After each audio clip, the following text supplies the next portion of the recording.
We live in Hyderabad. విదేశీ విద్యార్థులకు education hub గా Hyderabad.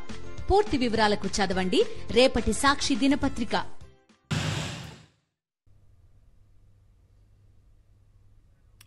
Social media activist Varra రవీంద్రారెడ్డిని పోలీసులు వైఎస్ఆర్ జిల్లా సీకేదిన పిఎస్కు తరలించారు. ఇవాళ కడప కోర్టులో హాజరుపరిచే అవకాశం ఉంది. ఇన్ఛార్జ్ ఎస్పీ విద్యాసాగర్ సీకేదిన పిఎస్కు చేరుకున్నారు. వర్రా రవీంద్రారెడ్డిని సీకేదిన పిఎస్ వద్దకు తీసుకురావడంతో భారీ బందోబస్తు ఏర్పాటు చేశారు.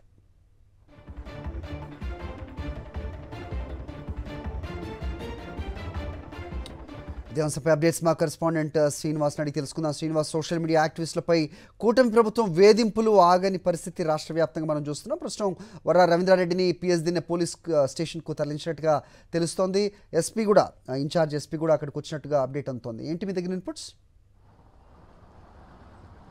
హరి, గత 5వ తారీఖు నుంచి కూడా జరుగుతున్నటువంటి హైడ్రామాకి ఈరోజు పోలీసులు తెరదించినట్టుగా మనం చెప్పుకోవచ్చు. ఎందుకంటే వర్రా రవీంద్రారెడ్డి ఎవరైతే సోషల్ మీడియా యాక్టివిస్ట్ ఉన్నారో ఆయన్ని రాత్రి తెల్లవారుజామున సీకేదిన్న పోలీస్ స్టేషన్కి తరలించినట్టుగా మనకు సమాచారం అందుతుంది. అంతేకాకుండా ఇప్పుడు ఆయన సీకేదిన్న పోలీస్ స్టేషన్లో ఉన్నట్టుగా మనకి స్పష్టంగా తెలుస్తుంది. అతని భార్య కళ్యాణి కూడా ఇప్పుడే సీకేదిన్న పోలీస్ స్టేషన్కి వచ్చారు. పోలీస్ స్టేషన్కి వచ్చి తన భర్తను చూపించాల్సిందిగా ఆమె చేసినప్పుడు పోలీసులు కొంతసేపు అడ్డుకున్నా కానీ ఆ తర్వాత ఉన్నతాధికారులతో మాట్లాడిన తర్వాత భార్యను మాత్రమే లోపలికి అలో చేసినటువంటి పరిస్థితి అయితే ఉంది.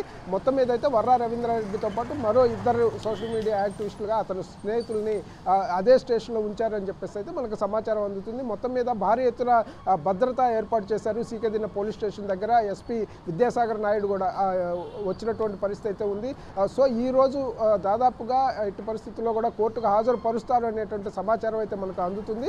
దాదాపుగా ఈ ఎపిసోడ్కి ఏదైతే వర్రా రవీంద్రారెడ్డి అరెస్టు, అదేవిధంగా ఆచూకీ తెలియకపోవడం, ఈ వ్యవహారానికి అంతటి కూడా మొన్న మహబూబ్ నగర్ బార్డర్లో అతన్ని అరెస్ట్ చేశామని చెప్పారు. ఆ తర్వాత అరెస్టు చేయలేదని చెప్పినటువంటి పరిస్థితి, అతని కుటుంబ సభ్యులు తీవ్రమైనటువంటి ఆవేదన కూడా మనం చూసినటువంటి పరిస్థితి ఉంది. ఎక్కడున్నాడో కూడా 5వ తేదీ నుంచి చెప్పకుండా పోలీసులు వివిధ పోలీస్ స్టేషన్లు తిప్పుతున్నారని కడప డీటీసీ, కర్నూలు డీటీసీ నుంచి కడప డీటీసీ తీసుకొచ్చారు. ఈరోజు చింతకొమ్మదిన్న పోలీస్ స్టేషన్కి తీసుకొచ్చారనేది అయితే చెప్తున్న పరిస్థితి ఉంది. మొత్తం మీద ప్రస్తుతానికి అతను చింతకొమ్మదిన్న పోలీస్ స్టేషన్లో ఉన్నాడు అనేది అయితే మనకు స్పష్టంగా తెలుస్తుంది. ఇప్పుడు అతను భార్యను కూడా లోపలికి అలో చేశారు రవీంద్రారెడ్డిని చూసేందుకు. సో మరి కాసేపట్లో కోర్టుకు కూడా హాజరుపరిచేటువంటి అవకాశం అయితే మనకు స్పష్టంగా కనిపిస్తుంది. హరి,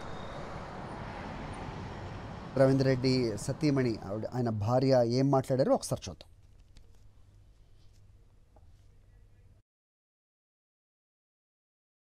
ఈ రోజు దాకా కూడా మేము వర్రా రవీంద్రారెడ్డిని అరెస్ట్ చేసాము అని ఏ పోలీసులు కానీ డీజీపీ సార్ కూడా చెప్పలేదు కదండి. 2 days బ్యాక్ కూడా మేము అరెస్ట్ చేయలేదు అని చెప్పారు. ఈ రోజుకి ఇప్పటికి ఎలా ఇక్కడికి తీసుకొచ్చారు కడప సీకేదిన్న పోలీస్ స్టేషన్ కి. ఈ వారం నుంచి మా వారిని ఎంత హింసించారు, ఏం చేయాలనుకున్నారు, ఏం చేయబోతున్నారు.